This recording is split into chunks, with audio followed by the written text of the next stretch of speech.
Salam harmoni.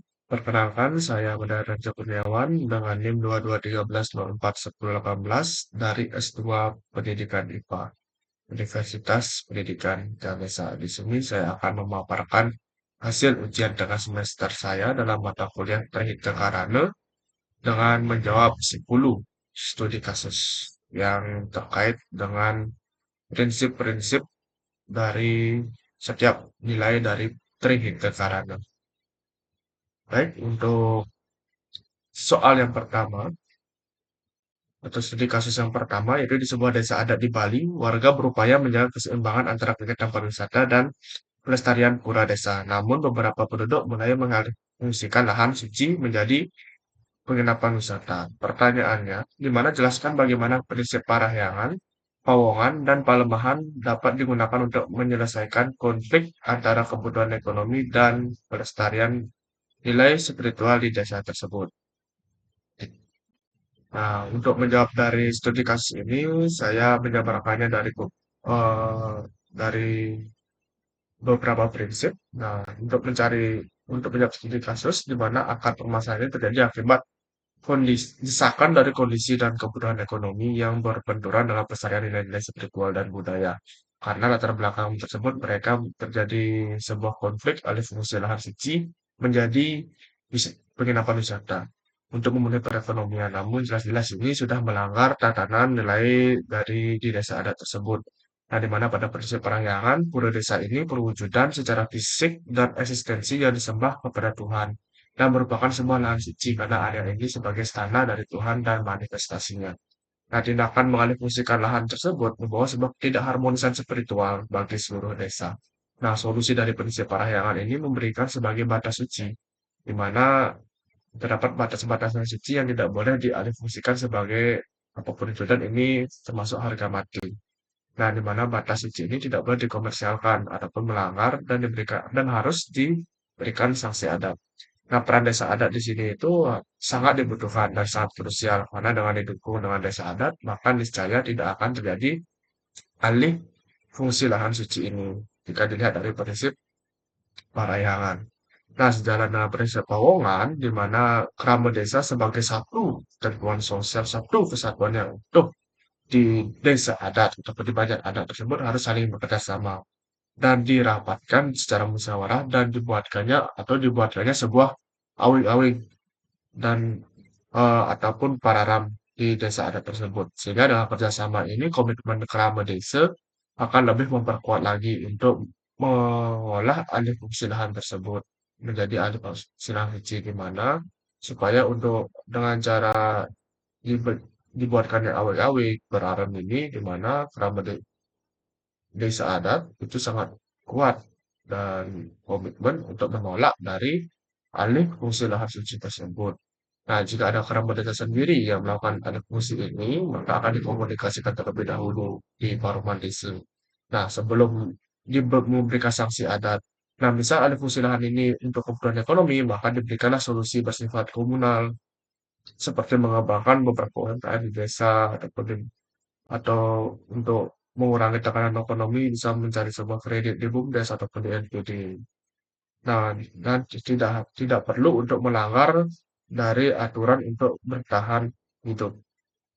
Nah, jika kita kaji dari prinsip yang terakhir yaitu pelemahan, di mana prinsip ini implementasi dari parayangan dan pawongan, di mana ini adalah tentang tata ruang dan zonasi. Nah, konsep dasar yang dapat dikaitkan itu adalah dari Mandala, yaitu ada yang lahan atau trimenda itu ada pembagian tiga lahan atau tiga zona berdasarkan tingkat kesuciannya, di mana lahan yang seharusnya berfungsi sebagai utama mandala atau zona inti atau kala suci dan tempat pura sebelah yang telah disalahgunakan dalam fungsinya sebagai niste mandala, yaitu sebagai aktivitas ekonomi dan budaya. Nah, di mana pada Tri Mandala ini kan ada utama Mandala, terus ada Madya Mandala, yang merupakan tempat untuk aktivitas komunal atau bangunan publik desa, sementara sistem Mandala itu yang diperuntukkan untuk aktivitas duniawi seperti kegiatan ekonomi ini. Sementara utama Mandala adalah zona inti sebagai Tuhan.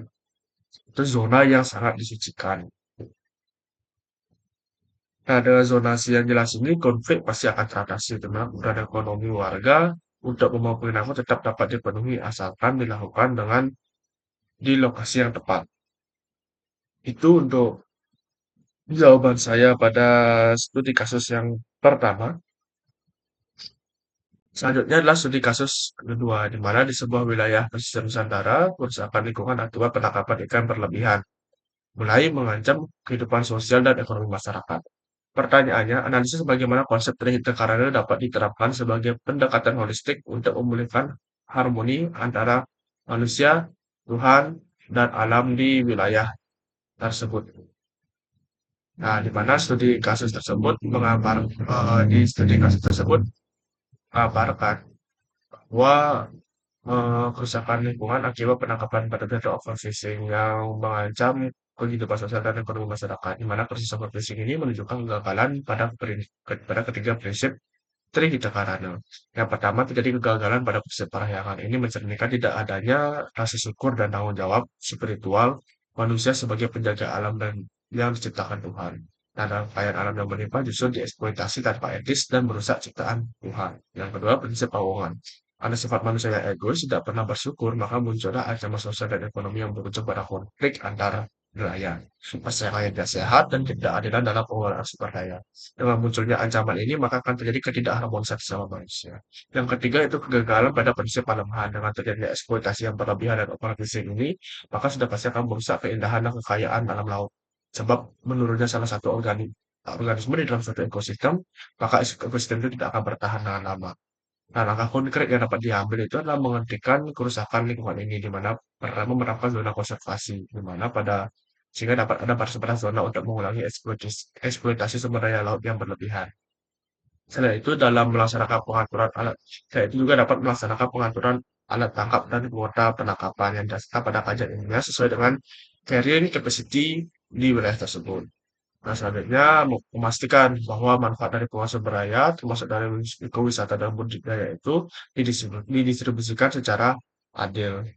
Selain itu juga dapat mekanisme jaringan pengaman sosial untuk memandu nelayan pada masa paceklik atau saat aturan pelarangan tangkap diberlakukan. Nah, terakhir, merevitalisasi upacara dan kearifan lokal di laut, di mana tidak hanya sekedar tradisi, melainkan berfungsi sebagai ikatan keharmonisan bahwa manusia bukanlah pemilik alam, melainkan menjaga apa yang sudah diciptakan oleh Tuhan. Itu untuk jawaban saya pada studi kasus yang kedua. Hanyalah studi kasus yang ketiga, dengan komunitas perkotaan di desa dan di Denpasar mengadakan program kampung harmoni untuk meningkatkan kebahagiaan warganya melalui kegiatan sosial dan pertanyaannya, evaluasi bagaimana pandangan THK tentang kebahagiaan dan harmoni dapat dijadikan dasar dalam membangun kesejahteraan kolektif masyarakat. Nah, pada studi kasus yang ketiga, kampung harmoni dijadikan dasar sebagai pencarian kebahagiaan kolektif dalam budaya dan individualitas. Individualitis. Nah, kehidupan urban seringkali ditandai dengan kesibukan ekonomi dan disintegrasi sosial serta mobilisasi masyarakat. Nah, kebahagiaan kolektif dan perspektif THK, program kampung Ramon ini hanya berfokus pada kecerdasan sosial dan spiritual, seperti disebutkan pada kasus studi kasus tersebut. Nah, pada dasarnya program ini telah mengadopsi dua dari tiga pilar THK, yaitu pengamanan parahyangan. Nah, pada pilar parahyangan, kehidupan kota itu kan memiliki mobilisasi yang cepat serta materialistik, dapat sebagai penyebab kekosongan dalam sebuah spiritualitas. Nah, dengan kebahagiaan kolektif ini sebagai dasar bahwa kebahagiaan yang hanya didasari materi dan kesenangan sosial serta duniawi bersifat rapuh dibandingkan dengan yang didasari spiritualitas akan lebih kokoh. Nah, di mana itu secara pilar parahyangan. Sementara pada pilar keuangan, masyarakat perkotaan memiliki interaksi yang bersifat interaksional dan individualisme yang sangat tinggi di Denpasar. DHK secara tradisional diimplementasikan melalui lembaga adat seperti Banjar, eh, terus adat, ataupun gotong royong di Banjar. Nah, di mana program kampung harmoni ini dapat menggunakan Banjar sebagai pusat kegiatan dari keuangan. Namun dalam pandangan DHK ini tidak lengkap. Nah, mustahil mencapai kebahagiaan kolektif bila tanpa sebuah pilar pelemahan. Di mana di kota seperti Denpasar, masalah pelemahan ini sangat nyata. Di mana pengelolaan sampah, polusi udara, krisis air bersih, dan minimnya ruang terbuka hijau atau RTH. Nah, jika dalam kondisi ini sudah pasti kebahagiaan kolektif tidak akan tercapai, seharusnya program kampung harmoni itu mengintegrasikan pilar pelemahan seperti mengadakan penghijauan, gotong royong, membersihkan lingkungan, dan sejenisnya. Itu untuk jawaban pada studi kasus yang ketiga. Selanjutnya yaitu studi kasus yang keempat. Nah, di mana seorang arsitek Bali merancang hotel dengan konsep eco-spiritual design yang memadukan teknologi modern dengan filosofi terintegrasi. Pertanyaannya, jelaskan bagaimana prinsip parahyangan, pawongan, dan pelemahan dapat diintegrasikan dalam desain arsitektur dan tata ruang yang berkelanjutan. Nah, pada prinsip parahyangan, cakup tata ruang dan zonasi sakral. Itu yang pertama, di mana dalam membuat sebuah arsitektur hotel yang eco-spiritual. Nah, di sini masuk pertama prinsip parahyangan mencakup tata ruang dan zonasi sakral. Biasanya akan berpatokan aksis spiritual Bali, area paling suci berada pada arah mata angin Gajah Kelot, serta menyediakan ruangan seperti kamar suci untuk ketenangan dan meditasi.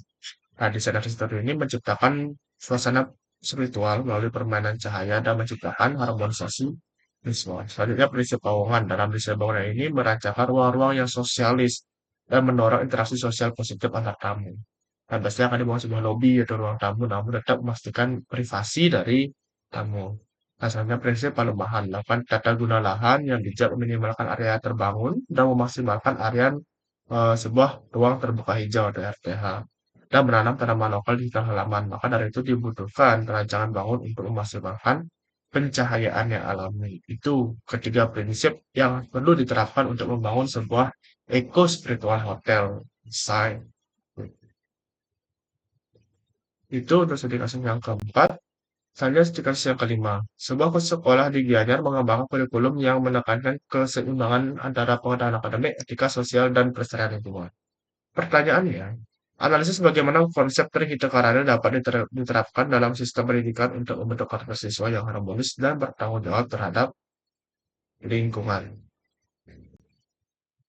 Nah, jika pada prinsipnya, eh, filosofi cerita karya itu sangat memungkinkan untuk diintegrasikan dalam kurikulum pendidikan. Sebagai contoh, nah, sekolah menciptakan kultur sekolah yang memiliki sekolah yang religius dan tenang. Biasanya akan melaksanakan persembahyangan setiap pagi dan siang.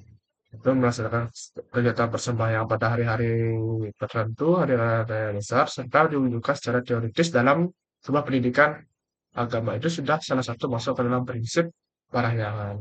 Nah, pada prinsip Powongan dalam kurikulum pendidikan dimenuliskan dalam bentuk model metode pembelajaran dengan mengedepankan melatih keterampilan komunikasi sehingga itu di sini bisa menumbuhkan sebuah etika sosial, misalnya pada metode diskusi dan debat.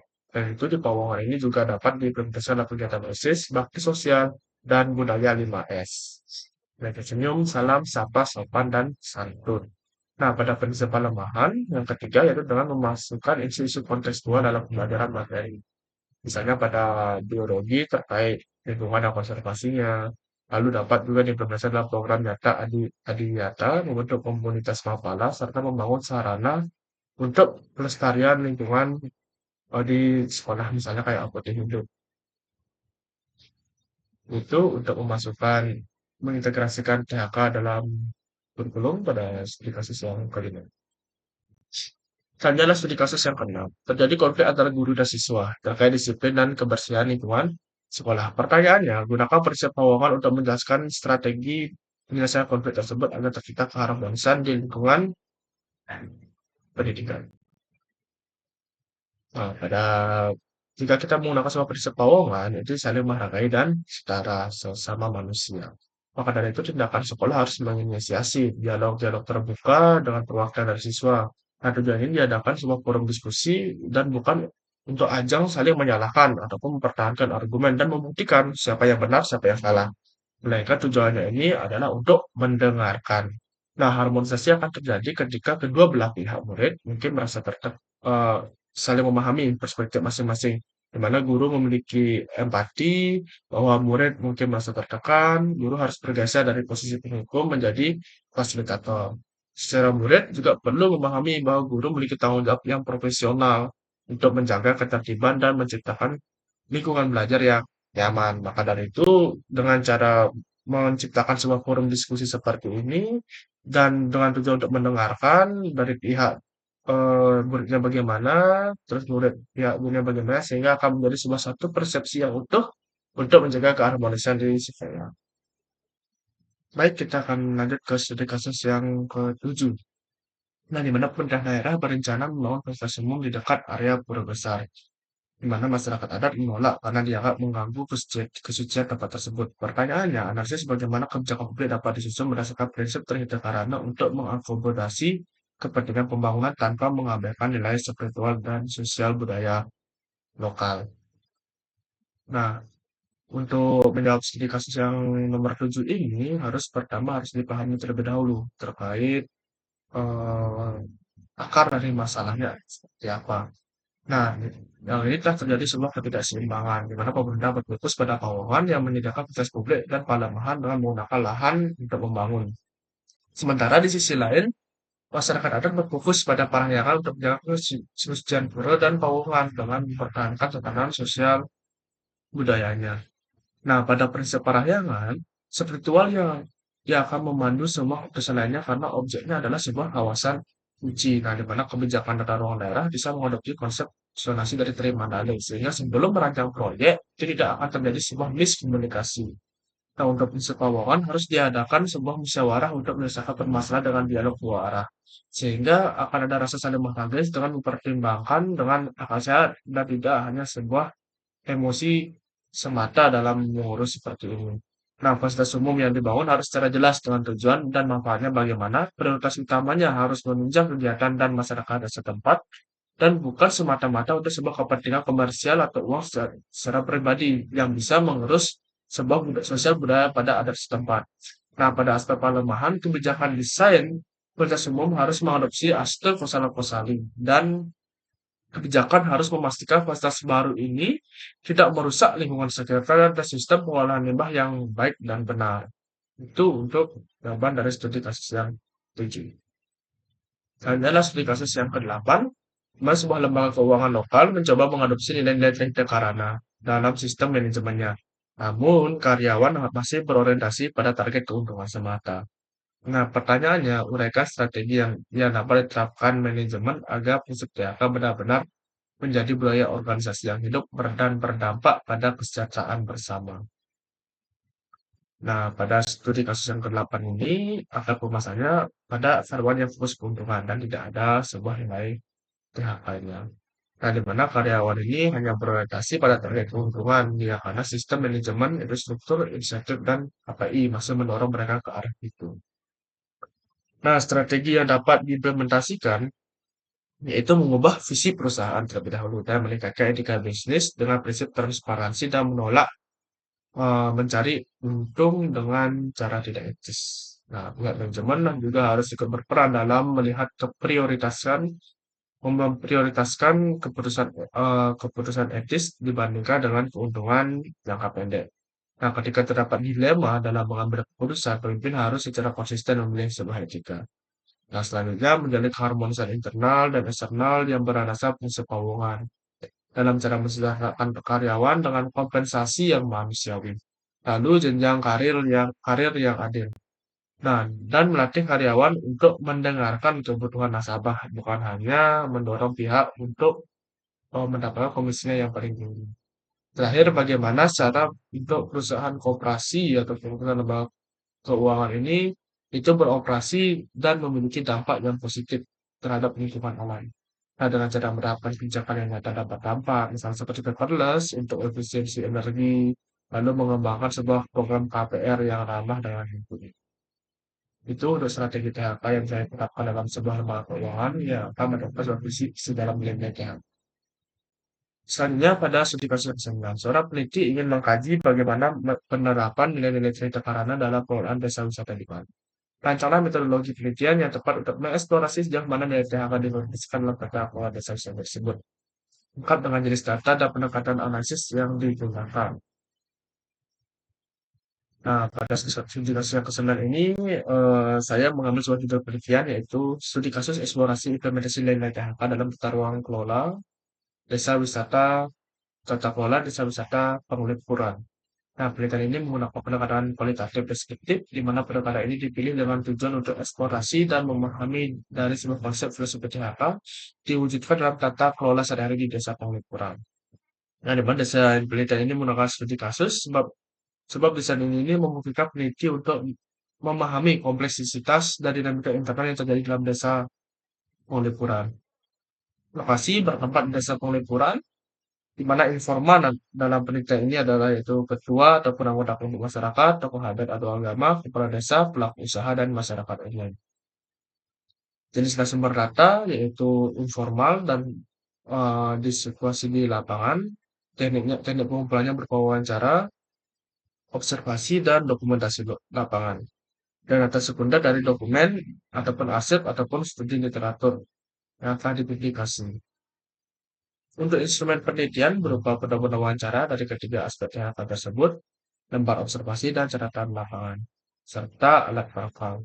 Nah, teknik analisis data diawali dengan transkripsi seluruh data, lalu menganalisis data dengan cara dekode, lalu melaksanakan penyajian data dengan narasi deskriptif. Dan yang terakhir yaitu membuat kesimpulan dari penelitian aplikasi sesuai dengan tujuan penelitian. Untuk menjamin validitas dari data kualitatif ini menggunakan teknik triangulasi data berupa sumber, teknik, dan teori. Itu untuk menjawab studi kasus yang ke-9. Selanjutnya, yaitu studi kasus yang ke-10, pemerintah daerah menunjukkan program Bali Harmoni Lestari yang bertujuan menanamkan nilai Trikarana dalam seluruh aspek kebijakan publik. Pertanyaannya, berancakan indikator dan metode evaluasi yang dapat digunakan untuk mengukur dampak program tersebut terhadap aspek seksual, sosial, dan lingkungan masyarakat. Nah, untuk menjawab soal studi kasus dulu, dalam mengevaluasi program Bali Harmoni Lestari ini dilakukan menggunakan metode campuran atau mixed method dengan menggabungkan data kuantitatif dan data kualitatif. Pada aspek parahyangan, yaitu mengukur dampak program terhadap harmoni hubungan manusia dengan Tuhan, serta pemeliharaan nilai-nilai spiritual dan dapat suci. Indikator evaluasinya bisa frekuensi pelaksanaan upacara, lalu jumlah alokasi anggaran yang mengarah pada nilai spiritualitas, persepsi masyarakat terhadap tingkat religius, serta kondisi fisik dan tempat suci. Asalnya pada aspek keuangan, itu mengukur dampak program terhadap harmoni hubungan manusia dengan sesama. Di mana indikatornya bisa penurunan angka konflik dan kriminalitas, frekuensi pelaksanaan gotong royong, serta persepsi masyarakat terhadap toleransi, kepercayaan, dan rasa aman. Dan yang terakhir pada aspek kelemahan, di mana mengukur dampak program terhadap harmoni hubungan manusia dengan alam dan lingkungannya. Indikatornya itu bisa berupa persentase penurunan volume sampah, terutama sampah plastik, di TPA. Selanjutnya yaitu peningkatan luasan ruangan terbuka hijau atau RTH per kapitanya berapa, air bersih, serta kualitas udara. Nah, selanjutnya yaitu persepsi masyarakat terhadap kebersihan dan kelestarian lingkungan. Dan yang terakhir yaitu tingkat kesadaran dan perubahan perilaku masyarakat dalam pengelolaan sampah. Itu untuk studi kasus yang masih perlu. Karena itu gambaran yang terakhir. Sekian dari pemaparan saya terkait IPS Trihita karena dalam studi kasus. Mohon maaf jika ada salah kata dalam penyampaian saya di video ini. Saya tutup dengan salam harmoni.